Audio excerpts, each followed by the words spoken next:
వైసీపీకి ఉన్న 11 మంది ఎమ్మెల్యేలు పక్క చూపులు చూస్తున్నారని, కూటమి గేట్లు ఎత్తేస్తే వైసీపీలో జగన్ ఒక్కరే మిగులుతారని మాజీ మంత్రి టీడీపీ సీనియర్ నేత ఎమ్మెల్యే గంటా శ్రీనివాసరావు వ్యాఖ్యానించారు.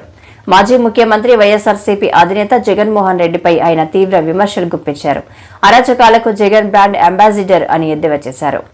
కాదు, ఎట్టి పరిస్థితుల్లో బై మార్చి కల్లా కమర్షియల్ ఆపరేషన్ స్టార్ట్ కావాలి, ఫస్ట్ ఫ్లైట్ ల్యాండ్ కావాలి అని చెప్పి వాళ్ళకు ఒక డెడ్ లైన్ కూడా పెట్టి దాన్ని యుద్ధ ప్రాతిపదికన కంప్లీట్ చేస్తూ ఉన్నారు.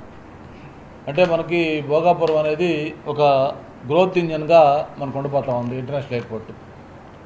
సో అటువంటి భోగాపురం ఎయిర్పోర్ట్కి మన వైజాగ్ నగరానికి మధ్యలో ఉన్న కాన్స్టిట్యున్సీ మన భీమిలి కాన్స్టిట్యున్సీ. ఇందులో దాదాపు ఒక 9 కార్పొరేషన్ వార్డ్స్ ఉన్నాయి. ఇవి కాకుండా ఒక 3 రూరల్ మండలాలు ఉన్నాయి. ఆనందపురం మండలం, అలాగే పద్మనాభం మండలం, భీమిలి రూరల్ మండలం. వీటికి సంబంధించి చూస్తే మొత్తం 3 రూరల్ మండలాల్లో కలిపి ఒక 64 పంచాయతీలు ఉన్నాయి. మొత్తం ఆనందపురంలో 26 పంచాయతీలు, పద్మనాభం మండలంలో 22 పంచాయతీలు, భీమిలిలో 16 పంచాయతీలు. మొత్తం ఈ 64 పంచాయతీలు కలిపి దాదాపు 2 లక్షల జనాభా, 1.25 లక్షల ఓటర్లు ఉన్న ఈ ప్రాంతం. సరే, దీన్ని మొన్న మున్సిపల్ మినిస్టర్ గారు నారాయణ గారు విశాఖపట్నం పర్యటనకు వచ్చినప్పుడు ఆయనతో కూడా మాట్లాడిన తర్వాత ఎప్పటి నుంచో కూడా ఈ ప్రతిపాదనలు ఉన్నాయి. ఈ కార్పొరేషన్లో ఈ మండలాలు కూడా కల్పిస్తే బాగుంటుంది. ఎందుకంటే భీమిలి కలిసింది, అలాగే మధురవాడ అంతా కూడా కలిసి ఉంది. ఇట్లా మధ్యలో దానికి అడ్జసెంట్గా ఉన్న అటు ఇటు కొన్ని మండలాల్లో కూడా మెజారిటీ పేరుకి రూరల్ మండలాలు ఉన్నాయి, కానీ ఫర్ ఆల్ ప్రాక్టికల్ పర్పస్ అవన్నీ కూడా కార్పొరేషన్ లిమిట్స్లో ఉన్నట్లే. ఒక్క పద్మనాభం మండలంలో కొన్ని డిస్టెంట్ విలేజెస్, అలాగే ఆనందపురం మండలంలో భీమనదరపాలెం లాంటి కొన్ని ఏరియాలు ఎక్కడైతే కొంచెం చివరికి ఉన్నాయో అవి తప్ప భీమిలి రూరల్ మండలం కానీ లేకపోతే ఆనందపురం కానీ మెజారిటీ గ్రామాలు అర్బన్లో కలిసిపోయి ఉన్నాయి. ఒక పక్క అర్బన్లో ఫాస్ట్గా డెవలప్మెంట్ స్కోప్ ఉంటుంది అనేది ఒక ఇంప్రెషన్ ఒకటి పబ్లిక్లో కూడా ఉంది, లోకల్గా కూడా అందరికీ కోరుకుంటారు. కాబట్టి మినిస్టర్ గారు చెప్పిన ప్రతిపాదన గురించి మా నాయకులందరితో కూడా ఒక సమావేశం పెట్టి మాట్లాడడం జరిగింది. నేను ఎక్స్పెక్ట్ చేసిన దానికంటే అనూహ్యంగా యాక్చువల్లీ పద్మనాభం మండలం కొంచెం రెసిస్టెన్స్ వస్తుందేమో, వాళ్ళకు కొంత ఇన్కన్వీనియంట్గా ఉంటుందేమో అని చెప్పని అనుకోవడం జరిగింది. కానీ యునానిమస్గా పద్మనాభం మండల నాయకులు అందరూ కూడా ఏకగ్రీవంగా మా మండలం మొత్తాన్ని కలపండి సార్ అని చెప్పిన వాళ్ళు స్వచ్ఛందంగా వాళ్ళు ముందుకు వచ్చారు. ఆనందపురంలో అలాగే భీమిలి రూరల్ మండలం కూడా ఒకరిద్దరు వాళ్ళకున్న చిన్న డౌట్స్, వాళ్ళ కన్సర్న్ వాళ్ళు ఎక్స్ప్రెస్ చేశారు. ఏంటంటే ప్రధానంగా ఎన్ఆర్జీఎస్ వర్కులు మాకోటి రూరల్లో పెద్ద ఎత్తున అవుతున్నాయి సార్, అవి కొంచెం ఎఫెక్ట్ అవుతాయి, కాబట్టి దానికి ఏదైనా ఆల్టర్నేటివ్ కింద ఏమన్నా చేస్తే బాగుంటుంది, అది ఒకటి ఆలోచించండి అని చెప్పని. రెండోది ప్రధానంగా వాళ్ళకున్న ఒక అప్రహెన్షన్, కార్పొరేషన్లో కలిస్తే అన్నీ బాగుంటాయి సార్, అంతా ఓకే, కానీ పన్నులు ఈ ట్యాక్సెస్ ఎక్కువ. ఏలేరు వరదలతో 100 ఎకరాల్లో నష్టం జరిగిందని ఏపీసీసీ చీఫ్ వైఎస్ షర్మిలారెడ్డి అన్నారు. గురువారం మీడియాతో మాట్లాడుతూ ఏలేరు ఆధునీకరణ జరగకపోవడం, పూడిక తీయకపోవడం వల్లే ఇంతటి విపత్తు ఏర్పడిందన్నారు. రైతులు అప్పులు చేసి పంట వేసి నష్టపోయారన్నారు. అసలు రాజశేఖర్ రెడ్డి గారు ముఖ్యమంత్రిగా ఉన్న రోజుల్లో ఏలేరు రిజర్వాయర్ కింద ఉన్న కెనాల్స్ ని మోడర్నైజేషన్ చేయాలి, ఆధునీకరణ చేయాలి, దానిలో ఎక్స్పాండ్ చేయాలి అని రాజశేఖర్ రెడ్డి గారు దానికోసం ఫండ్స్ శాంక్షన్ చేసి శంకుస్థాపన కూడా చేశారు. రైట్ కెనాల్, లెఫ్ట్ కెనాల్ అని పనులు కూడా మొదలు పెట్టారు. కానీ దురదృష్టవశాత్తు రాజశేఖర్ రెడ్డి గారు వెళ్లిపోయిన తర్వాత వచ్చిన ప్రభుత్వాలు ఒక్కరి కూడా పట్టించుకోలేదు. మన రాష్ట్రం 10 ఏళ్ల అయింది ఏర్పడి, కనీసం రాష్ట్రం ఏర్పడ్డాకైనా ఈ చిన్న రైతుల గురించి వీళ్ళ గురించి ఆలోచన చేస్తారు అంటే 5 సంవత్సరాలు చంద్రబాబు గారు ముఖ్యమంత్రిగా ఉన్నారు, తర్వాత 5 సంవత్సరాలు జగన్మోహన్ రెడ్డి గారు ముఖ్యమంత్రిగా ఉన్నారు. ఇప్పుడు చంద్రబాబు గారు చెప్తున్న మాట జగన్మోహన్ రెడ్డి గారు కారణం. దీనికి జగన్మోహన్ రెడ్డి గారు మేము కాంట్రాక్ట్ ఇస్తే దాన్ని ఆనర్ చేయలేదు, క్యాన్సిల్ చేశారు. పోనీ ఆయన వేరే పనులు చేశారా అంటే చేయలేదు, కాబట్టే ఈ ముప్పు వచ్చింది అని చంద్రబాబు గారు చెప్తున్నారు. మరి దీన్ని జగన్మోహన్ రెడ్డి గారు ఏం సమాధానం చెప్తారో చెప్పాలి. జగన్మోహన్ రెడ్డి గారిని అడుగుతున్నాం. రాజశేఖర రెడ్డి గారి జలయజ్ఞంలోని ప్రాజెక్టులు, ఆయన 54 ప్రాజెక్టులు జలయజ్ఞంలో మొదలు పెడితే 42 ప్రాజెక్టులు ఇంకా మిగిల్చి వెళ్తే ఆ 42 ప్రాజెక్టులని 6 నెలల్లోనే పూర్తి చేస్తానన్నాడు జగన్మోహన్ రెడ్డి గారు. అవి పూర్తి చేయకపోగా ఉన్న ప్రాజెక్టులను కూడా కనీసం మెయింటెనెన్స్ కూడా చేసింది కాదు జగన్మోహన్ రెడ్డి గారి ప్రభుత్వం. ఇక్కడ రైతులు చెప్తున్నారు, ఒక్క వర్క్ కూడా జరగలేదు, గత 10 సంవత్సరాలుగా కూడా జరగలేదు. చంద్రబాబు గారు చేయలేదు, జగన్మోహన్ రెడ్డి గారు చేయలేదు. కాలువ సైజు తగ్గిపోయింది, పూడికలు తీయలేదు, మోడర్నైజేషన్ చేయలేదు, కనీసం గేట్స్ మెయింటెనెన్స్ కూడా చేయలేదు. జగన్మోహన్ రెడ్డి గారి హయాంలో అన్నమయ్య గేటు తేలిపోతుండడం చూసాం. కనీసం ఇంట్లో ఏసీలకు లిఫ్ట్లకు కూడా మెయింటైన్ చేసుకుంటాం యాన్యువల్ మెయింటెనెన్స్ కింద. కనీసం ఆ మేరకు కూడా ఖర్చు పెట్టలేదు జగన్మోహన్ రెడ్డి గారి ప్రభుత్వం. ఇప్పుడు చంద్రబాబు గారు ముఖ్యమంత్రి అయ్యారు. బొడమేరు చూస్తున్నాం. చంద్రబాబు గారు, జగన్మోహన్ రెడ్డి గారు ముఖ్యమంత్రులుగా 5 సంవత్సరాలు ఉన్నారు.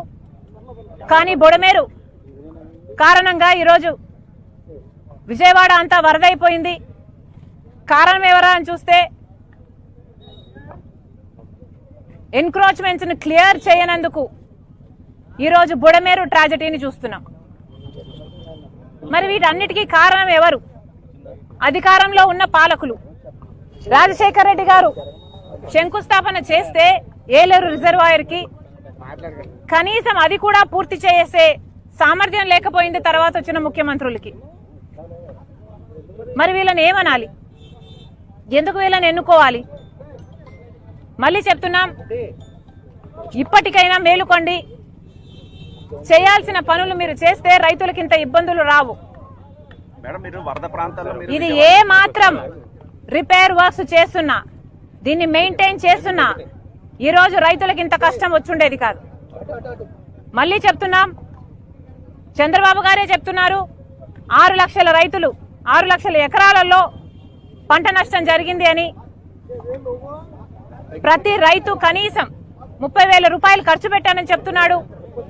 నిన్న చంద్రబాబు గారు వచ్చారు, ఇదే జిల్లాకు వచ్చారు, 10,000 రూపాయలు ఇస్తామని చెప్పారు.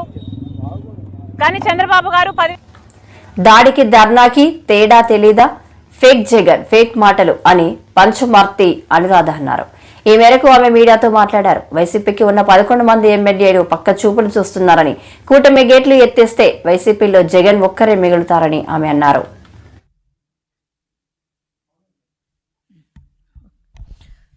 అందరికీ కూడా నమస్కారం అండి. మొన్న 2024 ఎలక్షన్స్లో కేవలం 11 సీట్లు మాత్రమే సంపాదించుకున్న ఈ వైసీపీ పార్టీ ముఖ్యంగా ప్రజలు ఈడ్చి కొట్టి 11 సీట్లకే పరిమితం చేసినప్పటికీ కూడా జగన్మోహన్ రెడ్డి గారి కానీ వాళ్ళ పార్టీలో ఉన్న క్రిమినల్ సభ్యులకు కానీ క్రిమినల్ చరిత్ర ఉన్న సభ్యులకి కానీ బుద్ధి రాలేదు అనేది నిన్న మళ్ళీ నిరూపణ అయ్యింది. 31 క్రిమినల్ కేసులున్న ఈ జగన్మోహన్ రెడ్డి వరద బాధితులు ఏ రకంగా ఉన్నారు, మన వంతుగా ఏ రకంగా సహాయపడాలి అనే ఆలోచన లేకుండా తూతూ మంత్రంగా ఒక పూట వచ్చి ఎవరో రాసిన స్క్రిప్ట్ చదివేసి చంద్రబాబు గారి మీద లోకేష్ గారి మీద బురద చల్లేసి బెంగళూరు పారిపోతాడు. మీకు ఒక రాజకీయ పార్టీ అవసరమా అని చెప్పి ఈరోజు నేను జగన్మోహన్ రెడ్డి గారిని అడుగుతా ఉన్నా.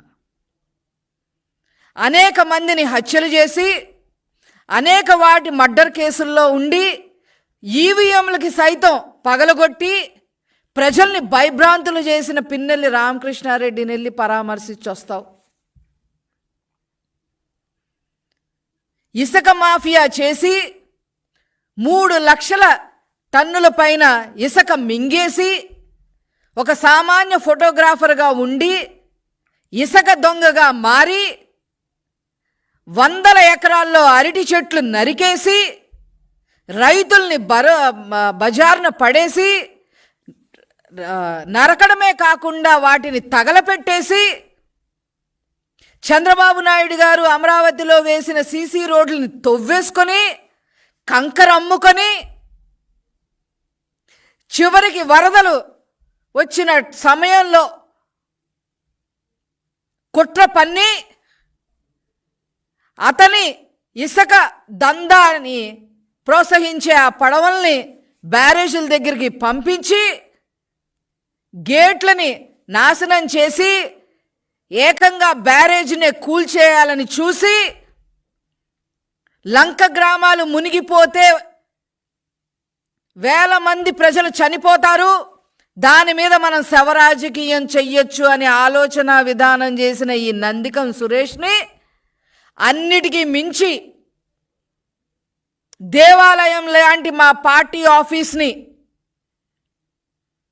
లోపలికి వచ్చి ఇష్టం వచ్చినట్టుగా అందరినీ భయభ్రాంతులు చేసి తలలు పగలకొట్టి పార్టీ ఆఫీస్ని విధ్వంసం చేసిన నందిగం సురేష్ని నువ్వు పరామర్శించడానికి వెళ్తున్నావు.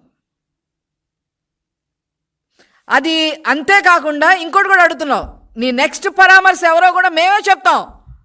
ఒక మైనర్ బాలిక నీ లైంగిక వేధింపులతో ఆ అమ్మాయిని హింస పెట్టి పోస్కో యాక్ట్ కింద అరెస్ట్ అయిన నీ కోడుమూరు మాజీ ఎమ్మెల్యే సుధాకర్ని పరామర్శించడానికి నువ్వు వెళ్తున్నావు.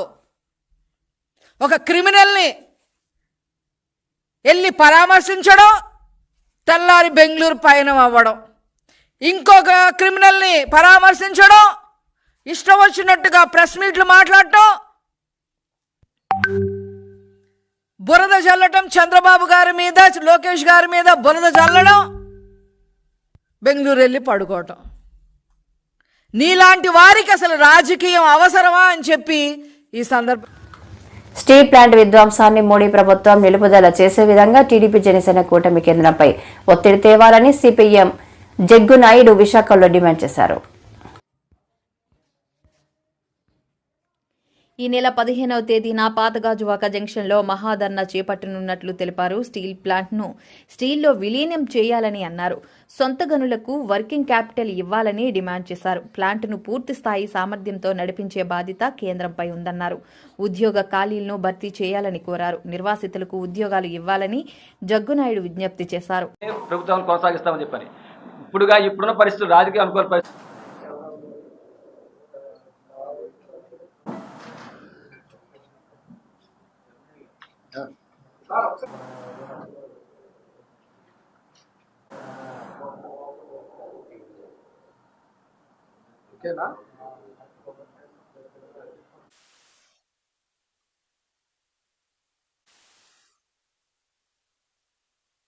వైజాగ్ స్టీల్ ప్లాంట్ని విధ్వంసం ఆపి సెయిల్లో విలీనం చేయాలని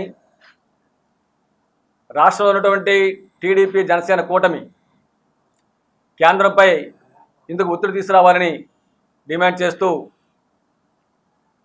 ఈ నెల 15వ తేదీన పాతగాజువాకలో మహాధర్నా కార్యక్రమం చేపట్టాలని సిపిఎం పార్టీ విశాఖ జిల్లా కమిటీ నిర్ణయం తీసుకుంది.